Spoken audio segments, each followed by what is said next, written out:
नमस्कार साथियों, एक बार फिर से स्वागत है आपका गोल गुरु एकेडमी के इस डिजिटल प्लेटफॉर्म पे। देखिए, कल अपन पढ़ रहे थे जो है वायु परिसंचरण का जो ये पार्ट था, ये अपना अधूरा रह गया था। आज इसको अपन पूरा करेंगे, है ना। तो सबसे पहले अपने यूट्यूब चैनल पर नए हैं तो ज़रूर जुड़ जाए। टेलीग्राम चैनल जो है गोल गुरु एकेडमी के नाम से, उसको ज्वाइन कर ले। और टेस्ट सीरीज के लिए प्ले स्टोर से जाके गोल गुरु एकेडमी जो अपना ऐप है उसको डाउनलोड कर ले। इसकी पीडीएफ भी वहाँ पर आपको मिल जाएगी। तो बगैर किसी देरी के शुरुआत करते हैं। आज ये क्लास लाइव नहीं रहेगी, आज ये क्लास रहेगी अपनी रिकॉर्डेड।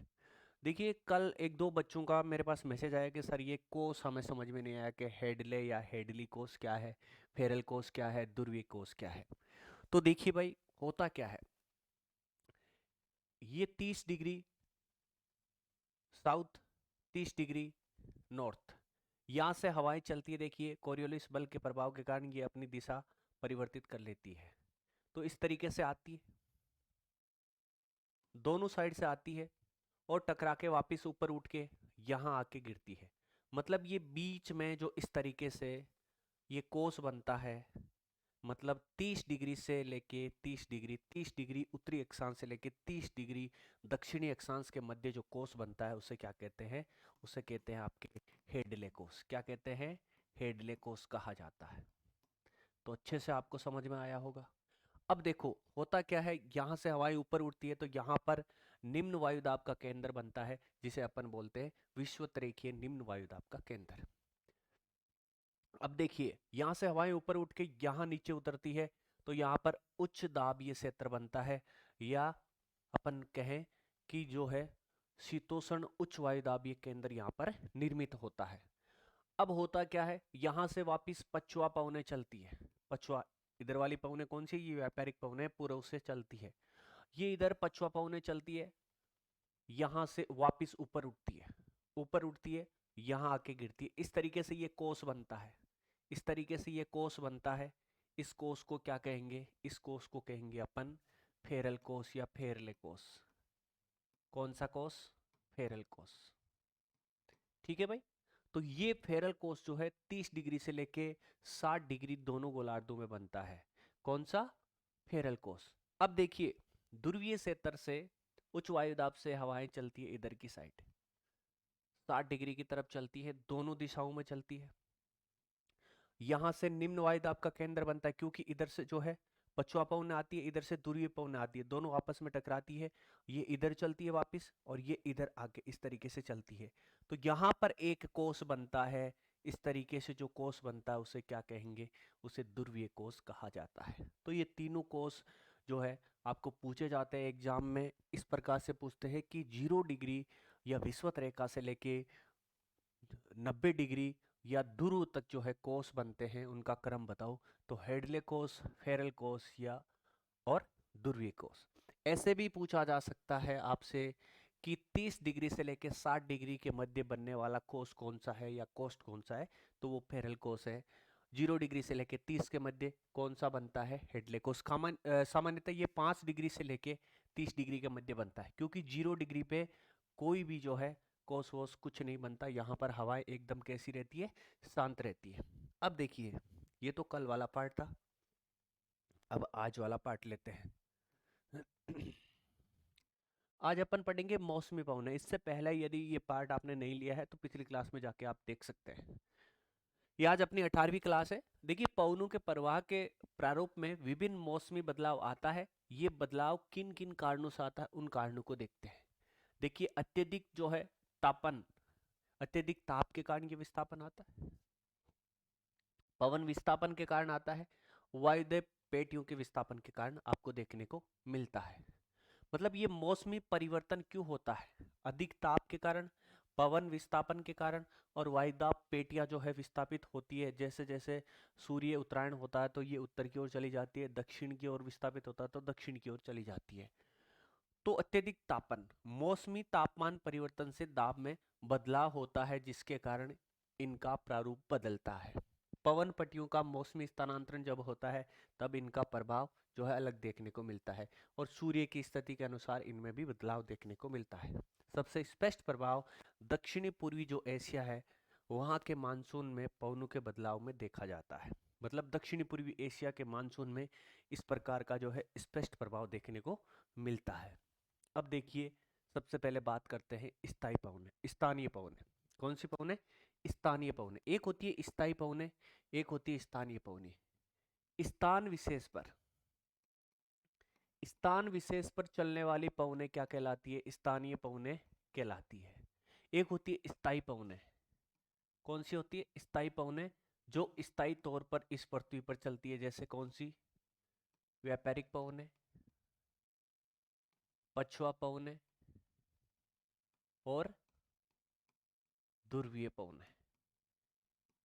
ये कौन सी है? ये है स्थायी पवनें। और ये कौन सी है? स्थानीय पवनें, जो क्षेत्र विशेष पर चलती है, स्थान विशेष पर चलती है। भूतल के गर्म व ठंडे होने से भिन्नता तथा दैनिक और वार्षिक चक्रों के विकास से बहुत सी स्थानीय व क्षेत्रीय पवनें आपके प्रभावित होती है। एग्जिट ये लाइन जो है आपकी एनसीईआरटी में लिखी हुई है। अब देखो, स्थानीय पवनों को अपन दो तरीके से देखते हैं। एक है स्थल व समुद्र समीर। समीर का मतलब क्या होता है? वायु होता है भाई, ठीक है। और दूसरी अपन देखेंगे पर्वत व घाटी समीर या पर्वत व घाटी पवनें। देखिए, यहां से सवाल पूछा जाता है कि स्थल पवनें दिन में चलती है या रात में? समुद्र जो समीर है वो दिन में चलती है रात में? ठीक ऐसे ही यहां से सवाल पूछा जाता है। तो तटीय क्षेत्रों में दैनिक पवन परिवर्तन ये होता है। कैसे होता है? एक दिन में 12 घंटे ये आपको देखने को मिलेगी, 12 घंटे ये देखने को मिलेगी, है ना। मतलब क्या है? दिन में अलग देखने को मिलेगी, रात में अलग देखने को मिलेगी। ठीक वैसे ही देखिए, पर्वतीय क्षेत्रों में दैनिक पवन प्रवाह एक बार ऊपर से नीचे और दूसरी बार नीचे से ऊपर, इस प्रकार से ये चलती है। अब देखिए, अवरोही पवनें और होती है। उच्च पठारों से घाटी में जो ठंडी वायु चलती है उन्हें अपन क्या बोलते हैं? अवरोही पवनें बोला जाता है। अब एक एक करके इनको विस्तार से देखते हैं। स्थल व समुद्र समीर, इनको सबसे पहला फैक्ट तो यहां से यही बनता है कि कौन सी किस समय चलती है। तो दिन के दौरान कौन सी चलती है भाई? समुद्र समीर चलती है। क्यों? देखो, दिन का समय जब होता है, आपने बहुत अच्छे से पढ़ा होगा कि जल जो है देरी से ठंडा और देरी से गर्म होता है। स्थल जो है बहुत जल्द गर्म और बहुत ही जल्द ठंडा होता है। तो जब दिन का समय होता है, मान लीजिए दिन है, दिन उग्यो है तो सूरज निकल सी, सूरज निकलती तो सब पहली गर्म काहे हुई? धरातल हुसी, काहे हुसी? धरातल हुसी। और जो समुद्र वाला पार्ट है वो धीरे धीरे गर्म होगा, मतलब धीरे धीरे गर्म होगा। ये मान लो ये स्थल है और ये जल है, ठीक है। ये सूर्य की रोशनी पड़ दी, ये सूर्य की रोशनी यहाँ पर पड़ी तो ये जल्दी गर्म हो जाएगा। और इसकी तुलना में ये कैसा रहेगा? ठंडा रहेगा। मतलब यहाँ पर वायु दाब ज्यादा होगा, यहाँ पर कम होगा। तो हवाएं किधर से किधर चलेगी? उच्च वायु दाब से निम्न वायु दाब की ओर चलेगी, ठीक है। तो दिन के समय देखो, सूरज मैंने दिखाया है, दिन के समय समुद्र से कहाँ चलेगी? स्थल की ओर चलेगी। इनको क्या कहा जाता है? समुद्र समीर कहा जाता है। स्थल भाग समुद्र की अपेक्षा अधिक गर्म हो जाता है या जल्दी गर्म हो जाता है। स्थल पर निम्न वायुदाब का केंद्र बन जाता है तथा समुद्र पर उच्च वायुदाब का केंद्र रहता है। पवनें समुद्र से स्थल की ओर बहती है। इन्हीं का कहा जाता है समुद्र समीर कहा जाता है। कब चलती है? दिन के दौरान चलती है। आगे चलते हैं। देखो, रात्रि के दौरान उल्टा हो जाता है। रात्रि के दौरान जैसे ही वापस सूर्य गायब होता है, या जो है अपन बात करें, जैसे ही शाम होती है, शाम होते ही सूर्य की रोशनी जब बंद हो जाती है इस अपने स्थल को मिलना, तब होता क्या है? बहुत तीव्र गति से जो स्थल भाग है वो ठंडा होता है और पानी जो होता है, समुद्र वाला जो पार्ट होता है वो धीरे धीरे ठंडा होता है। मतलब क्या? उल्टा हो जाता है। ये समुद्र वाला जो पार्ट है, ये स्थल वाला पार्ट है, ये क्या हो जाता है? शाम होते ही ये क्या बना रहा हूं मैं? चांद बना रहा हूं भाई। क्या बना रहा हूं? चांद बना रहा हूं। इससे आपको समझ में आ जाएगा, इसमें आपको समझ में आ जाएगा कि ये रात्रि का मौसम है। कैसा है? रात्रि का मौसम है। तो क्या स्थल भाग जल्दी ठंडा हो जाएगा? अरे सिंपल सी भाषा में समझो ने, मान लो जैसलमेर का दौरान थे गेड़ा हो, दिन में घनी धूप पड़े, मतलब बाहर रेत बढ़े, और रात में काई उसी रात में जैसे ही 8-9 बजे तो बाहर रेत एकदम ठंडी हो जाए। मतलब स्थल की प्रवृत्ति होती है जल्दी गर्म होना, जल्दी ठंडा होना। तो ये रात्रि के समय क्या है? ये ठंडा होता है और समुद्र जो है धीरे धीरे ठंडा होता है, तो इसकी तुलना में ये कैसा रहता है, गर्म रहता है। और आप सभी को पता है कि यहाँ उच्च वायुदाब का केंद्र बन जाता है, इसकी तुलना में यहाँ पर निम्न वायुदाब का केंद्र बन जाता है। तो होता क्या है, हवाएं उच्च वायुदाब से निम्न वायुदाब की ओर चलती है और रात्रि के दौरान स्थल से समुद्र की ओर हवाएं चलती है, और इसे ही क्या कहा गया है, स्थल समीर कहा गया है। कब चलती है, रात्रि के दौरान। अब देख लेते हैं, स्थल समुद्र की अपेक्षा जल्दी ठंडा होता है, बहुत अच्छे से अपन ने समझा। स्थल पर कैसा दाब बनता है, उच्च वायुदाब बनता है, और समुद्र पर निम्न दाब बन जाता है। पौने स्थल से समुद्र की ओर चलती है, जिसे ही अपन क्या बोलते हैं, स्थल समीर बोलते हैं। आगे चलते हैं भाई। अब ठीक वैसे ही इनको देखते हैं, पर्वत व घाटी समीर। यहाँ पर मैंने आपको दिखाया है बहुत अच्छी तरीके से, ये डे वाला पार्ट है और ये नाइट वाला पार्ट है। पहले इनको देख लेते हैं, फिर समझ लेते हैं। दिन के दौरान कौन सी चलती है भाई, घाटी समीर चलती है। कौन सी चलती है, घाटी समीर चलती है दिन के दौरान। होता क्या है, जब दिन सूर्य की रोशनी निकलती है तो ये पहाड़ों वाला जो क्षेत्र है ना, ये कैसा होता है, पथरीला क्षेत्र होता है। तो यहाँ पर तीव्र गति से जब सूर्य की किरणें पड़ती है तो ये कैसा हो जाता है, गर्म हो जाता है। इसकी तुलना में घाटी हमेशा क्या रहती है, ठंडी रहती है। कैसी रहती है, ठंडी रहती है।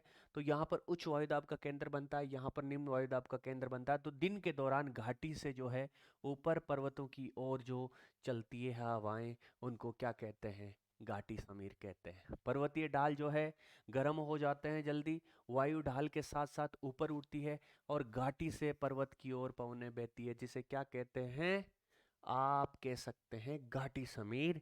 और ये कब चलती है, दिन के दौरान चलती है। अब देखो भाई, रात्रि के दौरान होता क्या है, रात्रि के दौरान अब यहां पर जो है वापिस जल्दी क्या होता है, ठंडे हो जाते हैं ये डाल। कैसे हो जाते हैं, ठंडे हो जाते हैं, और सघन वायु घाटी में नीचे उतरती है। अब जैसे ही रात्रि होती है तो ये वाला पार्ट सबसे जल्दी ठंडा होता है, और घाटी में जो है थोड़ी सी इसकी तुलना में क्या है, यहाँ पर वायुदाब निम्न रहता है, ये धीरे धीरे ठंडा होगा घाटी वाला क्षेत्र। तो नाइट के समय क्या होता है, नाइट के समय जो है पर्वतों से पवनें नीचे उतरती है इस तरीके से, और इसे ही अपन क्या कहते हैं, पर्वतीय समीर कहते हैं या पर्वतीय पवन कहते हैं।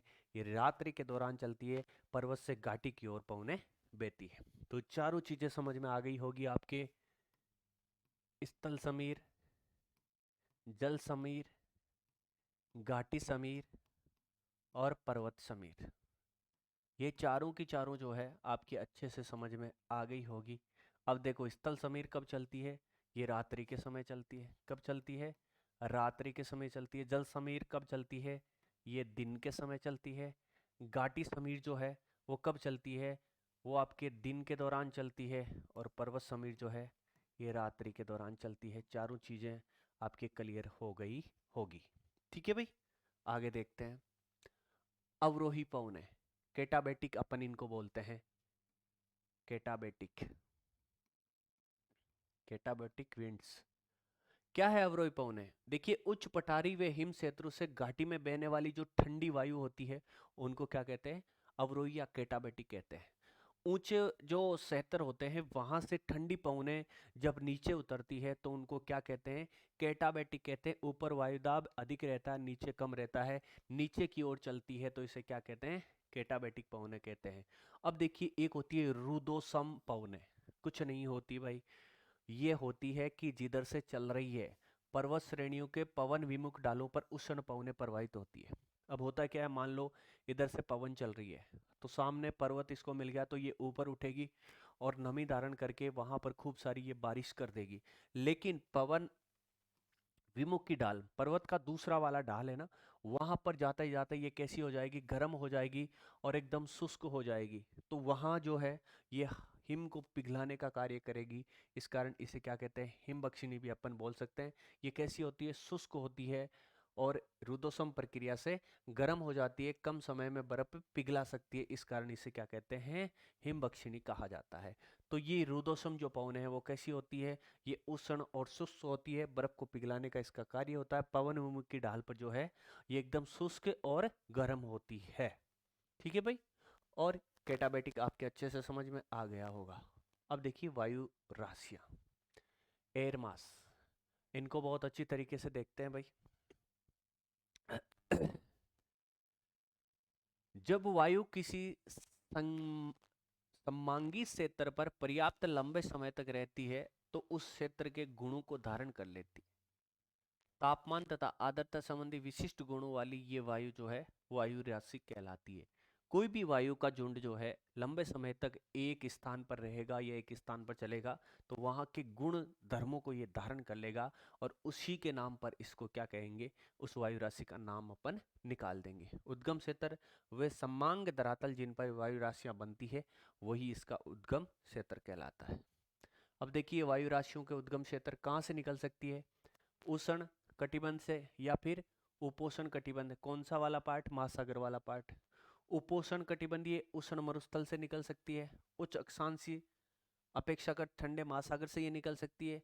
उच्च अक्षांशीय अति शीत बर्फ अनाच्छादित महाद्वीपीय क्षेत्र से ये निकल सकती है, या फिर अंटार्कटिका व आर्कटिक से निकल सकती है। ये आपके कहाँ दे रखे हैं, एनसीईआरटी में दे रखे हैं कि यहाँ से ये वायु राशियां निकल सकती है।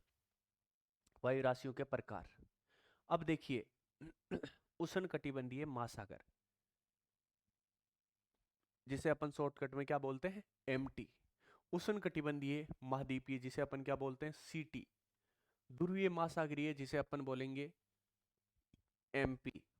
ध्रुवीय महाद्वीपीय जिसे अपन बोलेंगे सीपी। महाद्वीपीय आर्कटिक जिसे अपन बोलेंगे सीए। अब देखो एक बार मैं पानी पी लेता हूं, बहुत अच्छी तरीके से इसको समझेंगे।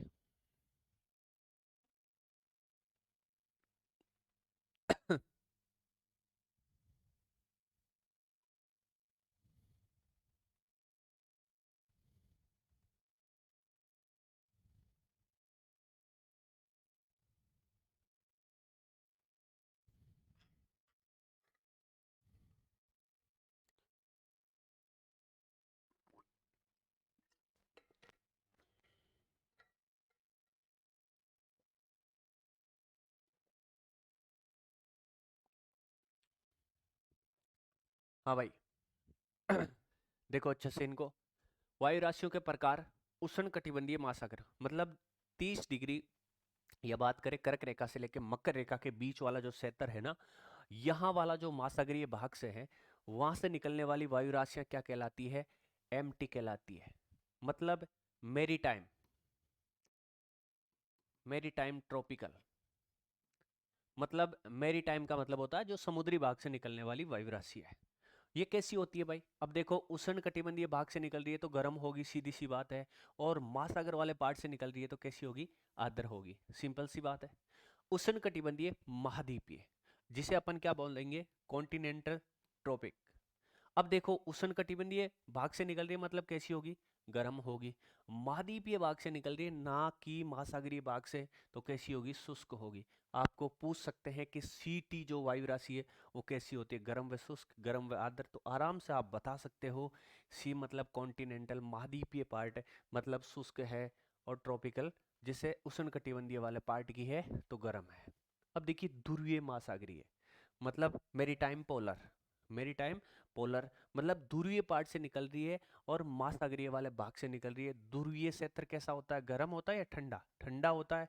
महासागरीय वाले पार्ट से निकल रही है मतलब आर्द्रता लिए हुए है तो ठंडी व आर्द्र होती है। अब ध्रुवीय महाद्वीपीय मतलब कॉन्टिनेंटल पोलर, ध्रुवीय वाला पार्ट और महाद्वीप वाला भाग। ध्रुवीय है मतलब ठंडी होगी, और महाद्वीप वाला पार्ट है मतलब शुष्कता इसमें होगी, तो ठंडी व शुष्क होती है। सीपी प्रकार की, एमपी प्रकार की कैसी होती है, ठंडी व आर्द्र होती है। सीटी प्रकार की गर्म व शुष्क होती है। एमटी प्रकार की गर्म व आर्द्र होती है। अब देखो महाद्वीपीय आर्कटिक, कॉन्टिनेंटल आर्कटिक मतलब अति शीत व शुष्क। शुष्क मतलब महाद्वीपीय है तो शुष्क होगी, और आर्कटिक वाला पार्ट आ गया तो कैसी होगी, अति शीत होगी। तो इस प्रकार से वायु राशियां जो है आसानी से आप लोगों ने समझी होगी, ये इनके प्रकार है। बहुत अच्छी तरीके से दिमाग में छाप लेना, पूछा जाता है सीटी प्रकार की वायु राशि की विशेषता है। यदि आपने नहीं पढ़ा है तो आप सोचोगे सीटी बिट्टी गुल हो जाएगी, मतलब सीटी है क्या यही आपको पता नहीं रहेगा। याद रखें उष्ण कटिबंधीय वायु राशियां कैसी होती है, गर्म होती है। और ध्रुवीय वायु राशियां कैसी होती है, ठंडी होती है। पार्ट ऑफ एनसीईआरटी, एनसीईआरटी में ये लाइन दे रखी है। वाताग्रह। वाताग्रह कहाँ बनता है भाई? सिंपल सी भाषा में देखो, वाताग्रह वहां बनता है जहां दो अलग अलग विशेषता लिए वायु राशियां टकराती है, तो वहां पर क्या बनता है? वाताग्रह बनता है। अब अलग अलग प्रकार की, मतलब एक ठंडी और एक गर्म, जब दो प्रकार की वायु राशियां आपस में टकराएगी तो वहां पर वाताग्रह का निर्माण होगा। जब दो भिन्न प्रकार की वायु राशियां मिलती है तो उनके मध्य सीमा क्षेत्र को क्या कहते हैं? वाताग्रह कहते हैं। मतलब दो भिन्न प्रकार की, ये मान लो गर्म है और ये कैसी है? ठंडी है। दो भिन्न प्रकार की वायु राशियां मिलती है तो उनके मध्य सीमा क्षेत्र को क्या कहते हैं? वाताग्रह कहते हैं। वाताग्रह जनन, इनकी बनने की प्रक्रिया क्या है? तो शीत वाताग्रह। अब होता क्या है? शीत वाताग्रह कब बनता है? जब शीतल व भारी वायु उष्ण वायु को ऊपर धकेल देती है। मतलब ये मान लो कैसी वायु है? शीतल वायु है। और ये कैसी वायु है? गर्म वायु है। मतलब ये ज्यादा एक्टिव है। ये क्या है? ज्यादा एक्टिव है, ये कम एक्टिव है। मतलब जब शीतल वायु ज्यादा एक्टिव है और ये तेजी के साथ नीचे जाके गर्म वायु को ऊपर उठा देती है, तब वाताग्रह कौन सा बनता है? शीत वाताग्रह बनता है। इसके ठीक उल्टा उष्ण वाताग्रह स्थिति आपको ऐसी देखने को मिलेगी। भले ही तो ट्रक कार में घुसे या कार ट्रक में घुसे, मरना किसको है? मरना तो कार वाले को ही है। सिंपल सी बात है, वो गाड़ी कैसी होती है? छोटी होती है। तो ठीक ही यहां पर भी वैसा ही हाल है भाई। जब गर्म वायु ठंडी वायु के ऊपर चढ़ती है, मतलब यहां पर ज्यादा एक्टिव कौन है? ज्यादा एक्टिव है ये गर्म वायु। कौन है? एक्टिव है। ये ज्यादा एक्टिव है और ये शीतल वायु जो है ये कम एक्टिव है। आपस में टकराएगी और ये टकरा के इसके ऊपर चढ़ जाएगी, तब वाताग्रह कौन सा बनेगा? उष्ण वाताग्रह यहां पर बन जाएगा। अचर वाताग्रह।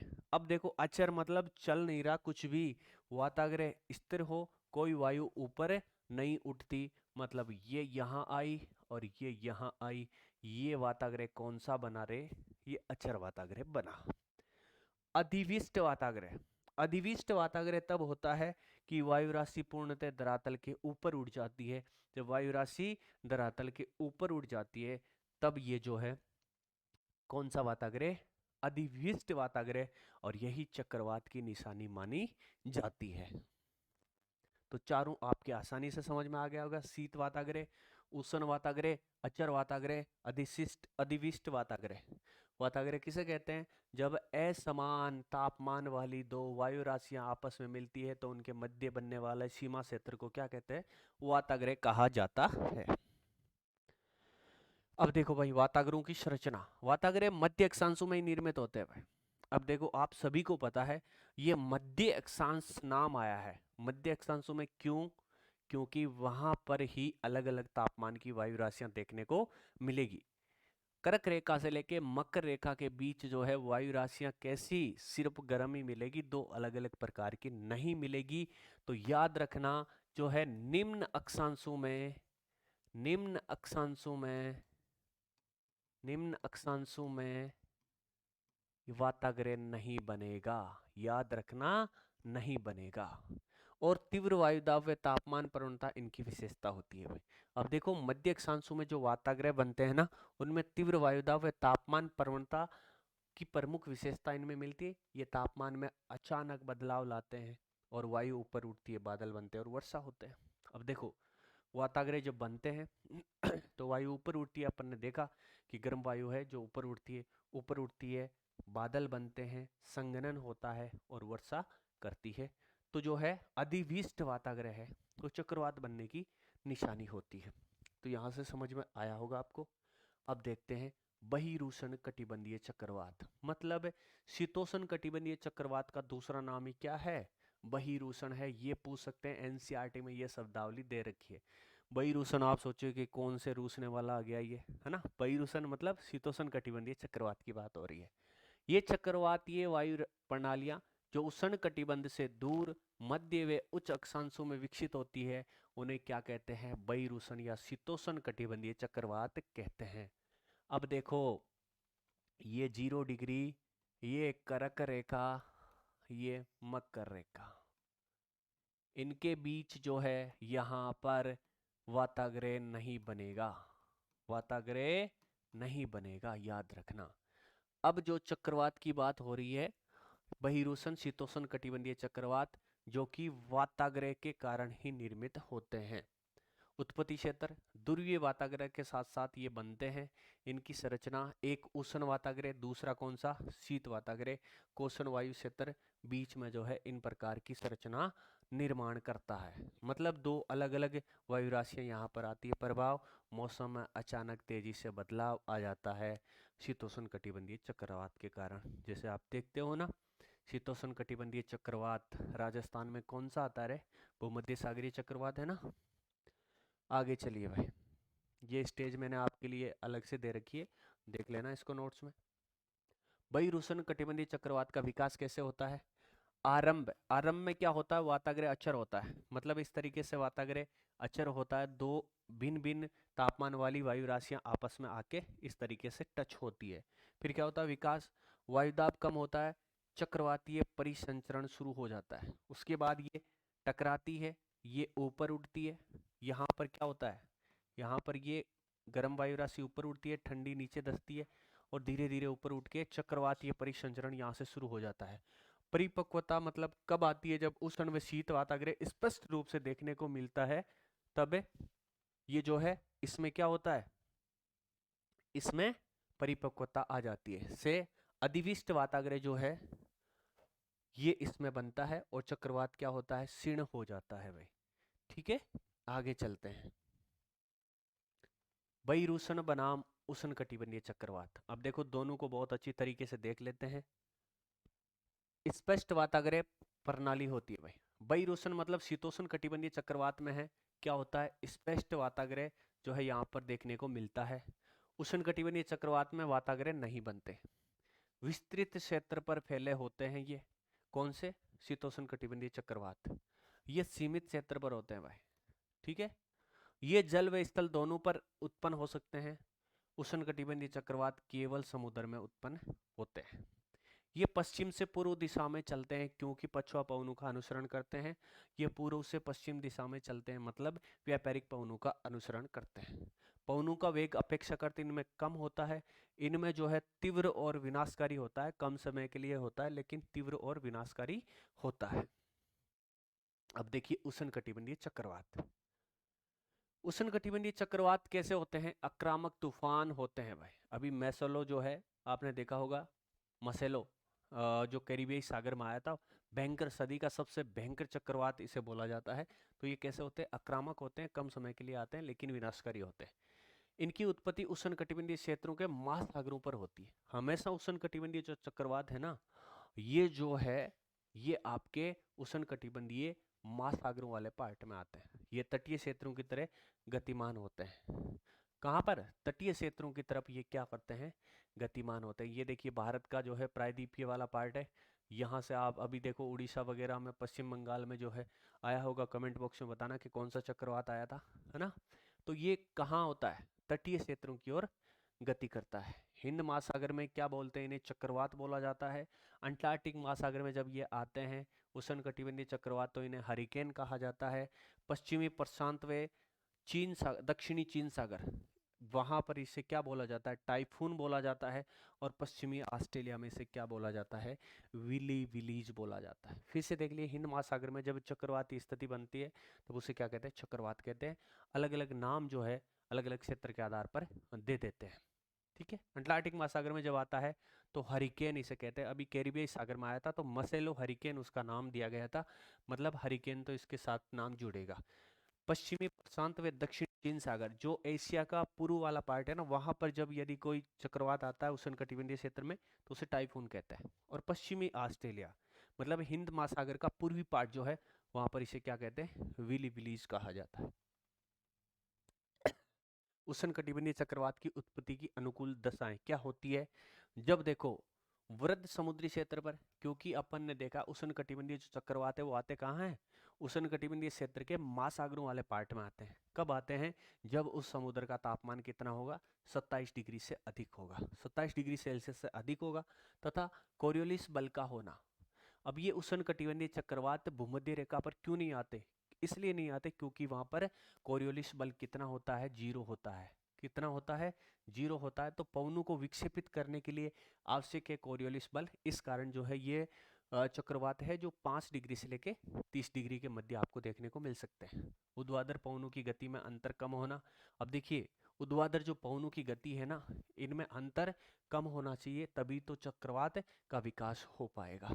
कमजोर निम्न दाब क्षेत्र, निम्न स्तर का चक्रवातीय परिसंचरण जो है क्षेत्र विकसित करने के लिए समुद्री तल तंत्र पर ऊपरी अपसरण, वायु के ऊपर उठने के लिए ये आवश्यक है। समुद्र तल जो है वहां पर ऊपरी अपसरण होना आवश्यक है। तो ये निम्न दशाएं जो है उष्णकटिबंधीय चक्रवात के लिए अनुकूल मानी जाती है। उष्णकटिबंधीय चक्रवात की संरचना की बात करें तो लैंडफॉल, वे स्थान जहां से उष्णकटिबंधीय चक्रवात तट को पार करके जमीन पर पहुंचते हैं उस क्षेत्र को क्या कहते हैं? लैंडफॉल कहा जाता है। एनसीईआरटी में दे रखा है तो याद रखना भाई। 20 डिग्री उत्तरी अक्षांश से गुजरने वाले चक्रवातों की दिशा अनिश्चित और अधिक विध्वंस होती है। मैंने कहा ना 0 डिग्री के आसपास तो इस प्रकार के चक्रवात बनते नहीं है। तो 20 डिग्री उत्तरी अक्षांश से गुजरने वाले चक्रवातों की दिशा देखो कोई निश्चित दिशा नहीं होती और बहुत विनाशकारी होता है। उष्णकटिबंधीय चक्रवात के भाग देखो, आंख हमेशा किसमें बनेगी? उष्णकटिबंधीय चक्रवात में ही बनेगी। शीतोष्ण कटिबंधीय चक्रवात में चक्रवात की आंख नहीं बनेगी। तो केंद्रीय शांत क्षेत्र जो होता है उसे क्या कहते हैं? चक्रवात की आंख कहा जाता है, जहां वायु का अवतलन होता है। अक्षुभीति, इसके चारों ओर की भीति, पवनों का वेग अधिकतम कितना? 250 किलोमीटर प्रति घंटा तक होता है। प्रबल वर्ताकार आरोहण इसमें होता है। रेनबैंड, कपासी जो बादल यहाँ पर बनते हैं और मूसलाधार बारिश करते हैं। बाहरी परिसंचरण जिसका व्यास कितना होता है? 600 से 1200 किलोमीटर। धीमी गति जो होती है बाहर की तरफ 300 से 500 किलोमीटर प्रतिदिन की होती है भाई। उष्णकटिबंधीय चक्रवात के प्रभाव क्या होते हैं भाई? आक्रामक पवनें चलती है यहाँ पर 250 किलोमीटर प्रति घंटा की रफ्तार से चलती है और विस्तृत विनाश करती है। जहां से गुजरता है वहां विनाश करता है। मूसलाधार बारिश होती है, बाढ़ की स्थिति बन जाती है। तटीय निम्न इलाकों में जल प्लावन की स्थिति बन जाती है, समुद्री जल का प्रवेश हो जाता है। ये चक्रवात स्थल पर धीरे धीरे क्षीण होकर खत्म हो जाता है क्योंकि आर्द्रता की आपूर्ति रुक जाती है। तभी तो मैंने कहा कम समय के लिए अधिक विनाशकारी होते हैं उष्णकटिबंधीय चक्रवात।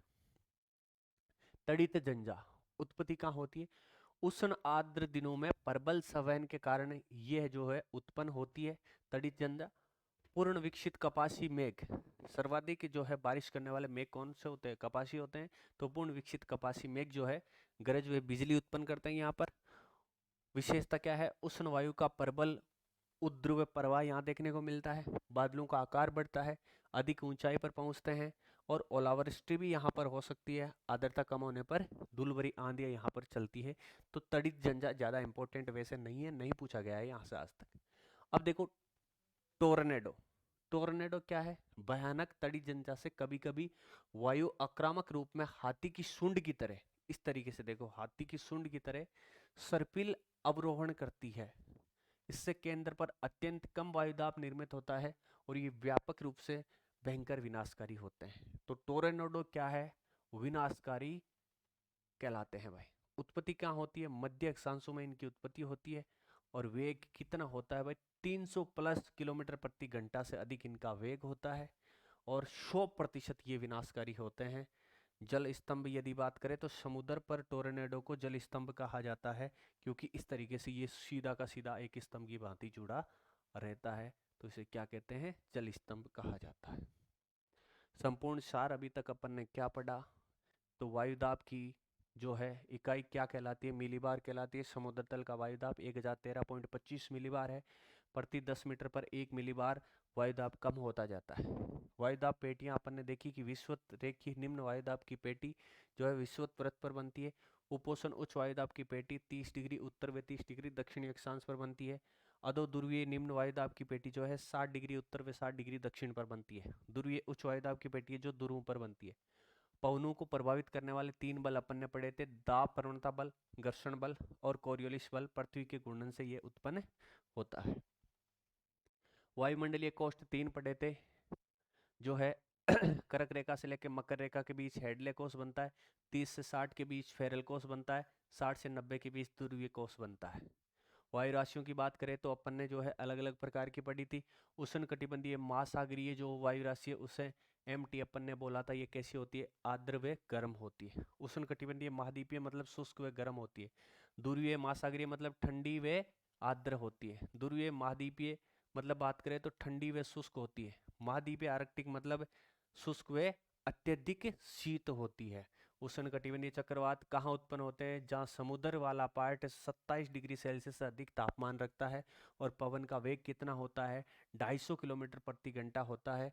और विषुवत पर ये नहीं बनते क्योंकि यहाँ पर कोरियोलिस प्रभाव 0 होता है, शून्य होता है, नगण्य होता है।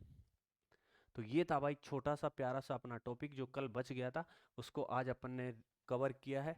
यदि नहीं जुड़े तो जुड़ जाना अपने टेलीग्राम चैनल से, यूट्यूब से और अपने ऐप से। फिलहाल आज के लिए इतना ही, मिलते हैं कल नेक्स्ट वीडियो में। जय हिंद, जय भारत।